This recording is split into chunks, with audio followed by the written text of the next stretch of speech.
กองประชุมใหญ่ครั้งที่7ของหน่วยภาคโรงเรียนม.ปลายปักสันได้จัดขึ้นจังเป็นทางการในตอนบ่ายวันที่19มีนาคม2025ผ่านมานี้อยู่ที่ห้องประชุมของตนภายใต้การเป็นประธานของสหายบุญมณีสุดีวงศ์เลขาหน่วยภาคโรงเรียนม.ปลายปักสันโดยเกียรติของร่วมของสหายลมแผงสุขเลขาคณะภาคข้างทานหัวหน้าแผนกศึกษาธิการและกีฬาแขวงมีบรรดาสมาชิกพรรคสมบูรณ์และสำห้องพร้อมด้วยต่างนาหน่วยพรรคออมข้างและคณะติดตามสุขยุกองประชุมเข้าร่วม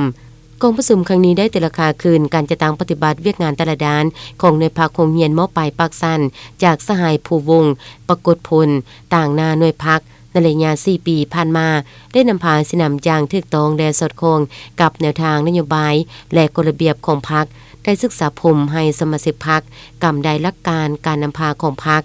โดยจิตมั่นและปฏิบัติหลักการรวมศูนย์ประชาธิปไตยเหตุเวียกเป็นหมู่คณะเสียงส่วนน้อยขึ้นกับเสียงส่วนหลายบุคคลขึ้นกับการจะตั้งมีการแบ่งเวียกแบ่งความรับผิดชอบแทดเหมาะกับความรู้ความสามารถของตลาดสหายเหตุเวียกมีแผนการมีการสุบยูติดตามกฎกามีการสรุปทอดถอนบทเรียนพร้อมทั้งส่งแสงรายงานเป็นประจำกองประชุมได้ปิดเอกภาพภาพพองเอาทิศทางแผนการ5ปีต่อหน้านับแต่ปี2025-2030เพิ่มทวีการนำพาสินำด้านเวียกงานวิสาเฉพาะให้บรรลุตามคาดหมายสืบต่อสุขยุสร้างทุกเงื่อนไขให้บรรดาองค์การจัดตั้งมหาชนได้เคลื่อนไหวอย่างเป็นปกติสืบต่อก่อสร้างพรรคตามหาหลักการ3ทิศนำทิศพันกับการปรับปรุงการจัดตั้งและเวียกงานอื่นๆกองประชุมได้พร้อมกันใช้สิทธิประชาธิปไตยของตนปอนบัตรคัดเลือกเอาคณะพรรคสุดใหม่บนพื้นฐานหลักการรวมศูนย์ประชาธิปไตย